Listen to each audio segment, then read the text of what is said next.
একটা মাত্র ডিম দিয়ে 8 পিস পরোটা আমি বানিয়েছি। আর এবং নরম তুলতুলে থাকবে সারা দিন আর লেয়ারযুক্ত পরোটা। আসুন দেখে নেওয়া যাক, ডিমের কোনো গন্ধ থাকবে না, ভীষণ সুস্বাদু হয়। আর আজকে যে রেসিপিটা আপনাদের সঙ্গে শেয়ার করছি এটা আমি স্টেপ বাই স্টেপ দেখিয়ে দেব। মাংস দিয়ে পরিবেশন করেছি, ভীষণ ভালো লাগে। এখানে আমি প্রথম স্টেপটা শুরু করছি। ময়দা নিয়ে নিলাম, এখানে আমি ডাবু করে নিয়ে নিচ্ছি, 4 ডাবু নিয়ে নিলাম। আর যতটা ময়দা ততটা আটা নিয়ে নিচ্ছি। এই প্রথম স্টেপে আমি এটা মাখিয়ে নেব। এর মধ্যে লবণ, চিনি আর রিফাইন্ড অয়েল দিয়ে শুকনো অবস্থায় সুন্দর করে মাখিয়ে নিচ্ছি। এই ময়দার মাখানোটা খুব সুন্দর করে মাখিয়ে নেব। নেয়ার পরে এর মধ্যে আমি দিয়ে দিচ্ছি একটা ডিম। এই একটা ডিম দিয়ে দেব।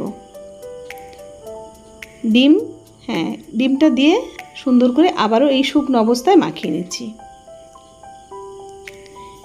এবারে ডিমটা দেওয়ার পরে সুন্দর করে ডিমটা সব জায়গায় মাখানো হয়ে গেলে উষ্ণ জল নিয়ে অল্প অল্প করে দিয়ে একটা ডো বানিয়ে নেব। আর একটা কথা আপনাদের সঙ্গে শেয়ার করি, এই যে ডোটা বানাবেন সফট ডো বানাবেন, কোনো সময় শক্ত ডো বানাবেন না। শক্ত যদি ডো হয় পরোটা যতই যাই দিয়ে বানান না কেন পরোটা কিন্তু শক্ত হবে। তাই একটু উষ্ণ জল দিয়ে আর নরম একটা ডো বানাতে হবে। এরকম ডো বানিয়ে ওপরে একটু তেল মাখিয়ে কিছুক্ষণ রেখে দেবেন রেস্টে। তারপরে এটা বেলতে হবে।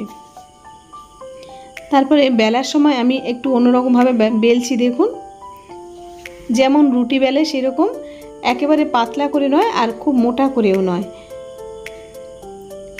বেলে নেব। এবারে একটা রুটি বেলে নিলাম। আর তারপরে এই রুটি বেলার পরে এর মধ্যে আমি ওপরে দিয়ে দিচ্ছি রিফাইন্ড অয়েল। দেখুন, এটা মানে যেখানে লেয়ার তৈরি করবেন, যখনই যে পরোটাতে লেয়ার তৈরি করবেন একটু ময়দা আর একটু তেল দিয়ে দিতে হবে, তাহলে এই পাট পাট ভাবটা থেকে যাবে। আর আমি এভাবে প্রথমে তেল দিয়ে দিলাম, তারপরে এর উপরে একটু ময়দা ছড়িয়ে দেব। এটা যে কোনো পরোটাতে ময়দা আর তেল দিলে মানে পরোটার লেয়ার তৈরি হবে। এবারে আপনারা ভাঁজটা আপনাদের খুশি মতো ভাঁজটা তৈরি করতে পারেন। আমি এখানে ময়দা ছড়িয়েও দিলাম। এবারে আমি ভাঁজটা করব। দেখুন, একটু অন্যরকমভাবে পাটটা করছি। এই সাইড থেকে নিয়ে নিলাম, তারপরে এই সাইড থেকে দিয়ে দিচ্ছি। দেখুন, এই পাট থেকেও দিয়ে দিলাম, তারপরে এইভাবে দিয়ে দিলাম। দেখুন, একেবারে চৌকো মতো একটা পরোটা তৈরি হয়ে গেল। সব সময় গোল পরোটা দেখতে ভালো লাগে না, আর লেয়ারও করা যায়। লেয়ার পরোটা আমি অনেকবার দেখিয়েছি। আর এইভাবে চৌকো পরোটা, অথচ প্রত্যেকটা পার্ট আলাদা আলাদা, ভেতরে যে পার্টগুলো তৈরি হয়েছে ময়দা আর তেলের মানে মিশ্রণে যে পার্টটা তৈরি হয়েছে সেই পার্টটা কিন্তু বজায় থাকবে। আর তারপরে এইভাবে পরোটার মতো চৌকোভাবেই বেলে নেবেন। দেখুন আমি বেলছি, দেখুন। আর এখানে একটু মানে মিশ্রি দেওয়ার পরে একটু দানা দানা মতো দেখা যাচ্ছে, কিন্তু আপনারা চাইলে চিনি দিতে পারেন। আর মিষ্টিটা একটু গুঁড়ো করে দিলে ভালো হতো, ওই জন্য একটু দেখা যাচ্ছে। কোনো অসুবিধা হবে না, এটা ভাজার সময় কোনো সমস্যাই হবে না। দেখুন কি সুন্দর চৌকো মতো একটা পরোটা দেখতে হলো। প্রথমে পরোটাটা কিন্তু আমি দুটো পিঠ সেঁকে নেব, এবং 8 পিস পরোটা এইভাবে কিন্তু আপনারা প্রথমে সবগুলো বেলবেন না, 3-4টে বেলে নিয়ে তারপরে সেঁকে নেবেন, আবার 3-4টে বেলবেন, না হলে গায়ের উপরে চেপে যাবে। এই জন্য হালকা হবে, যেমন রুটি সেঁকে সেরকমভাবে হালকাভাবে 2 পিঠটা সেঁকে নেবেন। ঠিক 2 পিঠটা এভাবে সেঁকে নেব।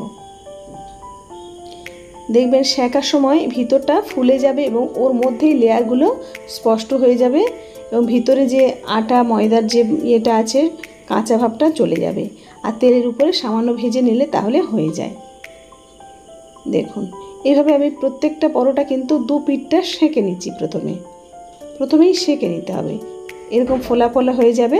তারপরে সামান্য তেল দিয়ে 2 পিঠটা উলট পালট করে ভেজে নেব,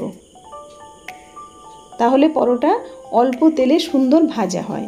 প্রথমেই তেল দিয়ে ভাজতে যাবেন না, 2 পিঠটা খুব সুন্দর করে সেঁকে নেব, নিয়ে তারপরে ভেজে নেব 2 পিঠটা। দেখতে পাচ্ছেন কতটা সুন্দর ফুলছে। আর এটা যে কোনো মানে এয়ারটাইট জায়গায় রাখবেন, দেখবেন অনেকক্ষণ থাকবে।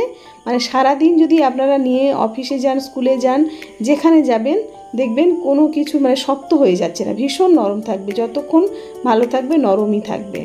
দেখুন দু পাটটা আমি এভাবে ফিরে আরও একটা পরোটা নিয়েছি, সেটাও ভেজে নিচ্ছি। একইভাবে সব পরোটাগুলো ভেজে নেব। একটা মাত্র আমি ডিম দিয়ে কিন্তু এই 8 পিস পরোটা বানিয়েছি। দেখুন দেখতে ভীষণ সুন্দর, ভীষণ লোভনীয়। আর এইভাবে আপনারাও কিন্তু বানাবেন। আর এর আগে আমি অনেক পরোটা দেখিয়েছি, সেই পরোটাগুলো যদি বা আপনাদের প্রয়োজনে লাগে অবশ্যই আমার চ্যানেলে যাবেন। লাচ্চা পরোটা আছে, আরও লেয়ার পরোটা আছে, সেগুলো দেখে নেবেন, উপকারে আসবে। আমি মাংস দিয়ে পরিবেশন করছি, আপনারা চাইলে আলুর দম দিয়ে বা সবজি দিয়ে পরিবেশন করতে পারেন। আর কতটা নরম হয়েছে সে তো আগে প্রথমেই আমি দেখিয়ে দিয়েছি। আর এইভাবে আপনারা বাড়িতে তৈরি করুন। দেখুন একেবারে মানে তুলতুলে নরম, এমনিতে যেন মিষ্টি দেওয়ার জন্য এমনিতেই খাওয়া যাবে।